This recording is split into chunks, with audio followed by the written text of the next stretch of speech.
मेरे सभी गुरु भाई बहनों को जय श्री प्रभु जी की। योगीश्वर महाप्रभु रामलाल भगवान नमः। योगेश्वर प्रभु चंद्रमोहन मम सद्गुरवे नमः। अनादि सिद्ध परब्रह्म अवतार योगीश्वर महाप्रभु श्री रामलाल जी भगवान की अद्भुत दिव्य जीवन गाथा पुस्तक से उद्धृत 15वां अध्याय सिद्धयोग का साक्षात्कार। नेति क्रिया ब्रह्मचारी श्री गोपालानंद जी महाराज के शब्दों में कपाल दिमाग से लेकर कंठ पर्यंत जितनी नाड़ियां हैं उन सब की शुद्धि के लिए सूत नेति नाक में डालकर मुख से निकाली जाती है। नीचे से जो गर्मी के परमाणु दिमाग की ओर ऊपर उठकर जाते हैं वह काक को नीचे लटका देते हैं। नेति क्रिया को नित्य करने से कंठ, नासिका, कर्ण, नेत्र, दंत और मस्तक में कोई भी रोग जब तक ये शरीर है कदापि नहीं आ सकता।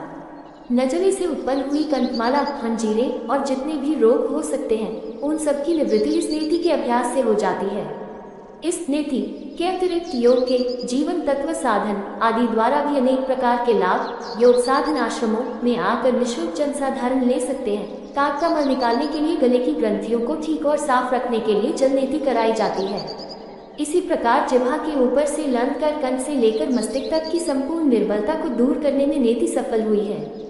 हम अब नाक से श्वास लेते हैं तो इसमें वायु से अमृत रस जो कि चंद्रमा के कारण सर्वदा इस आकाश मंडल में हर समय उपस्थित रहता है, श्वास से अंदर जाकर सब नाड़ियों को बलिष्ठ बनाता है। इस रस को जो कि ठंडा और मीठा है हर एक मनुष्य जीभ को तालू की ओर लगाकर उल्टा कर एक ही क्षण में परख सकता है।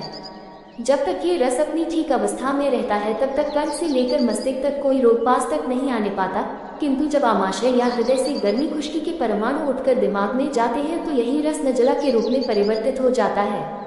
यदि यही रेशा दिमाग की नाड़ियों में रुक जाए तो स्मरण शक्ति क्षीण हो जाती है और सिर के बाल सफेद हो जाते हैं, नींद कम आती है और अंत में मनुष्य पागल हो जाता है। इसी प्रकार कानों की ओर जाने से बहरापन होता है और दांतों की ओर जाने से दांत गिर जाते हैं। इसी प्रकार नजला हलक से होकर अमाशय में गिरने से नाना प्रकार के रोग तथा गले में हंजीरों भी हो जाती है, अर्थात कपाल दिमाग के मल के दूषित होने से नजला बिगड़ जाता है। यही नजला यदि विष वाला होकर गले में रुक जाए तो कंठमाला हो जाती है और इसी से क्षय रोग हो जाता है, क्योंकि हंजीरे के साथ ही ज्वर हो जाता है। अंत में बढ़ते बढ़ते पेट में हंजीरे हो जाती हैं। इन सब नाड़ियों में एक गुण ये भी है कि नेति जब इन पर अपना दबाव डालती है तो यह अपना संपूर्ण मन इस प्रकार छोड़ देती है जिस प्रकार दबाव से स्पंज जल को छोड़ देता है। नेति को नाक में डाला जाता है तो सबसे पहले ये नासा नाड़ी से जाकर टकराती है, जिससे छींकें आनी प्रारंभ हो जाती है और इसके साथ ही मल शीघ्र ही बाहर निकल भागता है।